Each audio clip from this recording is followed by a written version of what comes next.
রাত 8টার সময় জাতির উদ্দেশ্যে ভাষণ দেবেন প্রধানমন্ত্রী নরেন্দ্র মোদী। আর একবার আপনাদের বলবো, আজ রাত 8টার সময় জাতির উদ্দেশ্যে ভাষণ দেবেন প্রধানমন্ত্রী নরেন্দ্র মোদী। কি বলবেন প্রধানমন্ত্রী মোদী, নিঃসন্দেহে সেদিকে নজর থাকবে। বিশেষ করে যখন একটা সংঘাতের পরিস্থিতি তৈরি হয়েছে, যখন পাকিস্তানের তরফে একটা যুদ্ধের মতন পরিস্থিতি তৈরি করার চেষ্টা করা হচ্ছে, সেই অবস্থায় অত্যন্ত গুরুত্বপূর্ণ আজকে প্রধানমন্ত্রী দেশবাসীর উদ্দেশ্যে কি বলবেন। বিজেন্দ্র সিংহ আমাদের প্রতিনিধি আরো বিস্তারিত বলবেন এই নিয়ে। কি খবর রয়েছে বিজেন্দ্র?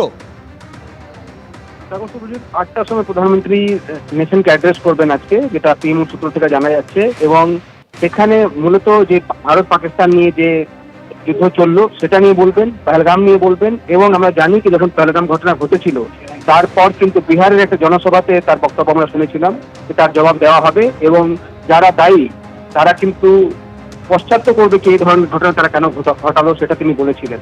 এবং তারপর আমরা দেখেছিলাম এবিপি নেটওয়ার্কের প্রোগ্রাম এসে তিনি জল নিয়ে বলেছিলেন কি জল অন্য কোনো দেশে যাবে না, দেশের জল দেশের মানুষের জন্যই ব্যবহার করা হবে। কিন্তু এই যে একটা যুদ্ধ চললো পাকিস্তানের সঙ্গে, তারা এসকালেট করলো, জবাব দিল ভারত, জঙ্গি ঘাঁটিগুলোকে নষ্ট করা হলো, সেসব নিয়ে প্রধানমন্ত্রী এখন কোনো বক্তব্য রাখেনি। এখন অব্দি সব মিটিংগুলো তিনি করছেন কিন্তু প্রকাশ্যে তার কোনো বক্তব্য আসছে না।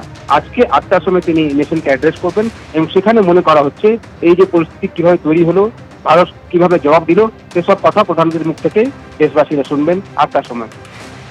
একেবারে 8টার সময় জাতির উদ্দেশ্যে ভাষণ দিয়ে কি বলবেন প্রধানমন্ত্রী, বিশেষ করে অপারেশন সিঁদুরের পর এই প্রথম জাতির উদ্দেশ্যে কিছু বলবেন প্রধানমন্ত্রী নরেন্দ্র মোদী। দেশবাসী তাকিয়ে রয়েছে, বিশেষ কি কোনো ঘোষণা করবেন, বড় কি কোনো অ্যানাউন্সমেন্ট হবে, কি বলবেন প্রধানমন্ত্রী? রাত 8টায় জাতির উদ্দেশ্যে ভাষণ প্রধানমন্ত্রী। আরেকবার আপনাদের বলবো, এই মুহূর্তে সব থেকে বড় খবর, রাত 8টার সময় জাতির উদ্দেশ্যে ভাষণ দেবেন প্রধানমন্ত্রী নরেন্দ্র মোদী। যেরকম পরিস্থিতি তৈরি হয়েছে এই মুহূর্তে, ভারত পাকিস্তানের যে সংঘাতের আবহ চলছে, যেভাবে সিজফায়ার ভায়োলেট করেছে এর আগে পাকিস্তান, একেবারে সিজফায়ার এগ্রিমেন্ট হওয়ার পরেও তারপর কড়া বার্তা। গতকালই সূত্র মারফত খবর পাওয়া যায় প্রধানমন্ত্রী পাকিস্তানের নাম না করে বলেছেন যে গুলি ছুঁড়লে গোলা পাবে। ফলে এই অবস্থায় কি বলবেন দেশবাসীর উদ্দেশ্যে, জাতির উদ্দেশ্যে ভাষণে প্রধানমন্ত্রী নরেন্দ্র মোদী? আজ রাত 8টায় সারা দেশ তাকিয়ে থাকবে সেদিকে। বিশেষ করে যখন একটা সংঘর্ষের মতন পরিস্থিতি তৈরি হচ্ছে, বিশেষ করে যখন একটা সিজফায়ারের মতন কথা হওয়ার পরেও সেই সিজফায়ার ভায়োলেট করেছে, সংঘর্ষ বিরতি লঙ্ঘন করেছে পাকিস্তান, সেইখানে দাঁড়িয়ে আজ রাত 8টায় দেশবাসীর উদ্দেশ্যে কি বলবেন, কোনো বড় ঘোষণা কি করতে চলেছেন? নজর থাকবে সকলে। বিকেল 5টায় দুই দেশের ডিজিএমও তারা হটলাইনে কথাবার্তা বলবেন। নির্ধারিত সময় ছিল দুপুর বেলা 12টা, সেখান থেকে সময় কিছুটা পরিবর্তিত হয়ে বিকেল 5টা হয়েছে। তার আগে দুপুর 2:30টার সময় ভারতীয় সেনাবাহিনীর 3 বাহিনীর যারা ডিরেক্টর জেনারেল তারা আজকে সাংবাদিকদের মুখোমুখি হলেন এবং স্পষ্ট করে দিলেন, কার্যত পর্দাফাঁস হলো জঙ্গির সঙ্গে পাকিস্তানের সেনাবাহিনীর যে আঁতাত, সরাসরি পাকিস্তানের সেনাবাহিনী কিভাবে জঙ্গিদের মদত করছে সেইটা আজকে এই সাংবাদিক বৈঠক থেকে ফের একবার স্পষ্ট হয়ে গেল। যেখানে এই কথাটা বলা হচ্ছে যে জঙ্গিদের তরফে ব্যাট ধরছে পাকিস্তানের সেনাবাহিনী। বিকেল 5টায় ভারত পাকিস্তান ডিজিএমওর বৈঠকের আগে এই সাংবাদিক বৈঠক থেকে এই বিষয়টা স্পষ্ট করে দেওয়া হলো। জঙ্গিদের হয়ে পাকিস্তানের সেনা হামলা চালিয়েছে, প্রকাশ্যে আনলো ভারতীয় সেনা। পাকিস্তানকে পর্যুদস্ত করে এবার পরবর্তী মিশনের হুঙ্কার ছেড়েছে Bharat.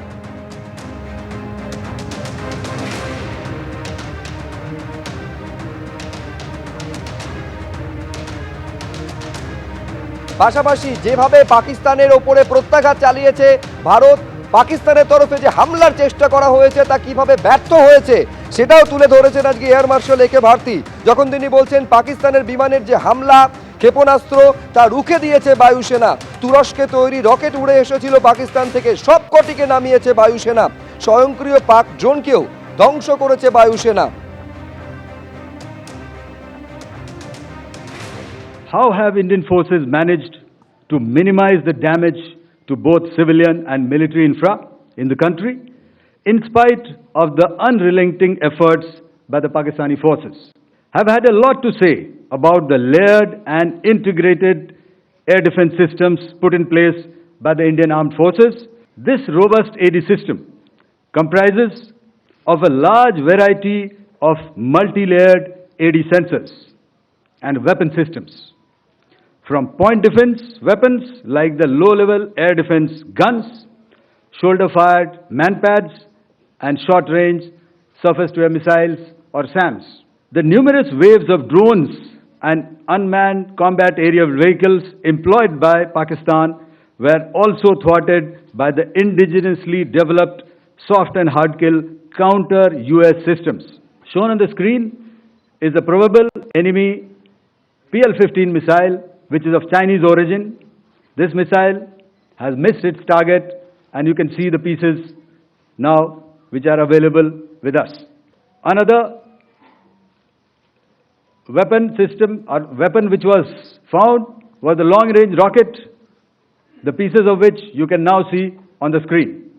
We have talked about the loiter munitions and the unmanned aerial systems, and here are some of the glimpses of those systems which we have brought down. To your right, with the right undercarriage or the wheel, you can see is the YİHA system. The YİHA drones are of Turkish origin. You can see some quadcopters, and you can see one odd Sonka drone hanging by the wire. All these have been brought down by our trained crew and air defense systems. From the open source are now being shown to you on the screen. In fact, two of them. This is the strike on the Noor Khan Air Base. And you can see the effect. This is the aftermath of our strike at Rahimyar Khan Air Base. You can see the massive crater that it has left on its runway. And you can see the pinpoint accuracy of our weapons.